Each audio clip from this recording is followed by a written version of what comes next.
So guys September 26-তে hamster airdrop দিচ্ছে, আমরা সবাই জানি। সো এখন দেখা যাচ্ছে যে হচ্ছে গিয়ে এখানে 6টা বাজে আমাদের এখানে। সো ওদের এখানে অলরেডি একদিন শেষ হয়ে গেছে, আর 26 দিন বাকি। ওদের এখানে অলরেডি 1 তারিখ এসে পড়ছে। সো দ্যাটস ওয়াই সেপ্টেম্বরের আর 26 দিনের মতো এটা কাউন্টডাউনটা দেখাচ্ছে। আমাদের ঠিক সেপ্টেম্বরের 26 তারিখে 6টার দিকে আমাদের এয়ারড্রপটা দিবে ইনশাল্লাহ।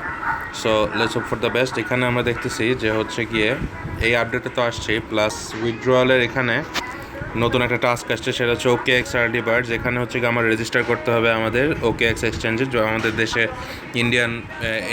ইন্ডিয়া আমাদের দেশে এগুলাতে এই OKXটা সাপোর্ট করে না। সো এখানে দেখা যাচ্ছে যে একটা এই রেফারেল কোডটা ইউজ করে আপনার OKX-এর রেজিস্ট্রেশন করতে হয়। So as you can see আমার এখানে ব্লকড। সো আমাদের এখানে আমাদের বাইবিট অথবা যদি হোপফুলি বাইন্যান্সে আসে তো আপনার ডাইরেক্টলি হচ্ছে গিয়ে এই OKX-এর বাইন্যান্সের অথবা বাইবিটের মধ্যে রেজিস্ট্রেশনগুলো করতে পারবেন directly. Of chain deposit start এখানে হচ্ছে দেওয়া আছে। Of chain deposits will be enable soon. So enable করা শুরু হবে। সো তার আগেও আপনার মনে করেন ইয়ের আগে এই জিনিসগুলো করা হয়ে যাবে।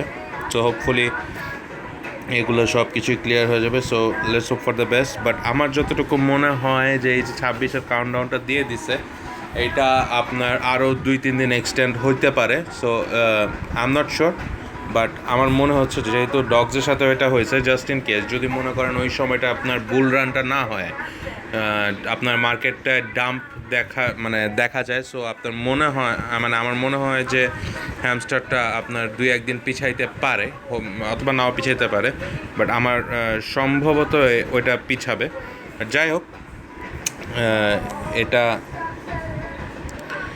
এখানে হ্যামস্টার কমব্যাটে এই এয়ারড্রপের এই কাউন্টডাউনটা দেখে ভালো লাগতেছে যে আমরা একটা এয়ারড্রপ পাবো। So let's hope for the best. Thank you.